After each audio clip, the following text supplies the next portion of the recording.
Herm Edwards, the head coach of the Sun Devils, stops by with us here on Pac-12 Network. Coach, always great to talk with you. Congrats on a really good season and obviously a very strong class, which we want to dive into. One of the interesting things, and I've heard this from a few people, and specifically Curtis Conway, who's doing some high school coaching as well, just the different approach that you guys have. It's kind of like not just one, not just two, but you guys roll 7 or 8 deep to try to get some of your guys and convince them to head to Tempe. Take me through the philosophy that you and your staff have put together with regard to recruiting. Well, I think recruiting obviously is about, 80% of college football anymore because it's year-round. And I think what you realize is the more boots you have on the ground when you enter high schools, campuses, I think it becomes one of those things where they go, you brought this many coaches? Yeah. These players are that important to us. And I think anytime the head coach and the coordinators and the position coaches can show up on campus when you're going to recruit an athlete, that sends a message that, you know, these guys are important to us, and we're going to do everything we can to get in the game to try to recruit them. Coach, speaking of the game, say goodbye to Manny Wilkins, playing at least on the field for your program, and now you bring in not one, not two, but 3 quarterbacks. In terms of the competitive cauldron you're trying to create, how do these 3 young men fit into that role, and what's it like talking to 3 different guys around the same position where only one guy plays on the field at a time? Well, honesty and their ability to come in and compete for a position that is vital in football, as we know, at all levels. And I think they understand our situation here. Coach Likens has done a nice job of really putting a lot of effort into all 3 of these young men. Now, I'll be tied to their hip as well because they play the quarterback position.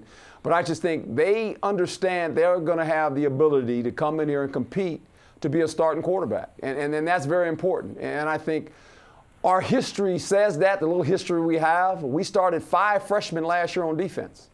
So we're not afraid to play the best players. And if that happens to be a young quarterback, so be it. We're going to play him.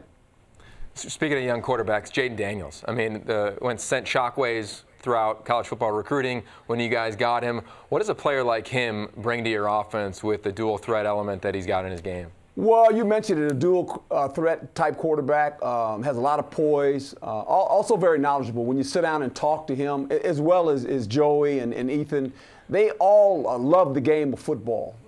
They're all in, and that's what you have to be as a quarterback. I mean, you got to love this game. I mean, their ability to try to gain knowledge every time they play. They're big in the classroom. Their work ethic goes without being talked about. They all have leadership qualities, which a quarterback has to have. So they fit the DNA of the position that they play. Coach, last year at this time when you brought your defensive coordinator, Danny Gonzalez, in, us football guys were fascinated by his scheme. You know, we all talked about the 3-3-5 and what that meant for your current roster. So I'm curious, going into his first recruiting cycle, your observations of the defensive class and how he's put that whole thing together.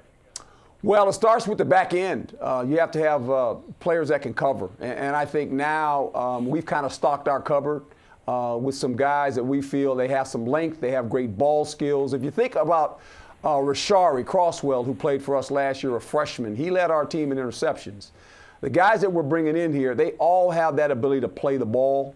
They're good in space. They tackle well. They have great instincts. Those are the type of players you want in the back end of your defense. Why? We play in the Pac-12. They throw the ball around the yard a lot. You have to have instinctive players. And with these guys we're bringing in, it's going to be very competitive. So we feel like we've really upgraded the competition in the secondary position. Speaking of the secondary, I'd like to stay there with Jordan Clark. You know, you go down into the SEC country. This is a guy who could have gone to the Ivy League, probably could have gone anywhere he wanted. What was that like for you? He calls you a pseudo-uncle, father figure to a certain degree. How'd you go and make that happen? Well, obviously the connection that I have with his father and AP as well. You know, AP played with his dad in Washington, and when you meet the family, look, character doesn't fall far from the tree.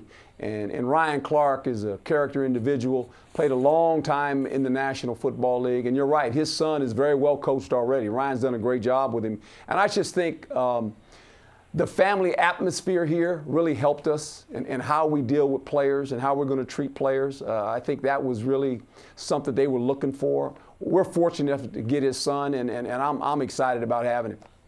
Coach, before we let you get going, I'm looking at some of the numbers. I can count it up real quick. It looks like 9 players from the state of California. 2016, 2017, it was 12 total combined. It looks like a real point of emphasis for you and your staff. Can you just talk about how important it is to get some of those Southern California kids to head to Tempe? Well, it's very important because it's the volume of where a lot of athletes live and play football. Now, we've said this. Our states are Arizona. We've got 3 out of Arizona, as you mentioned, the ones in California, and Texas and in Nevada. And those are the states that we really recruit heavily in. Now, every once in a while, we'll go out and go to another state or two. But those are the ones that the concentrated effort is going to be in. And obviously, California, because of the volume of people they have in Los Angeles and the type of football they play there, that's a hotbed. I mean, if you look at any of the schools that play in the Pac-12, most of their roster are filled with California athletes. Coach, appreciate you stopping by with us. Give our best to your staff and look forward to seeing you again in person. Thank you, guys. I appreciate you. Happy holidays.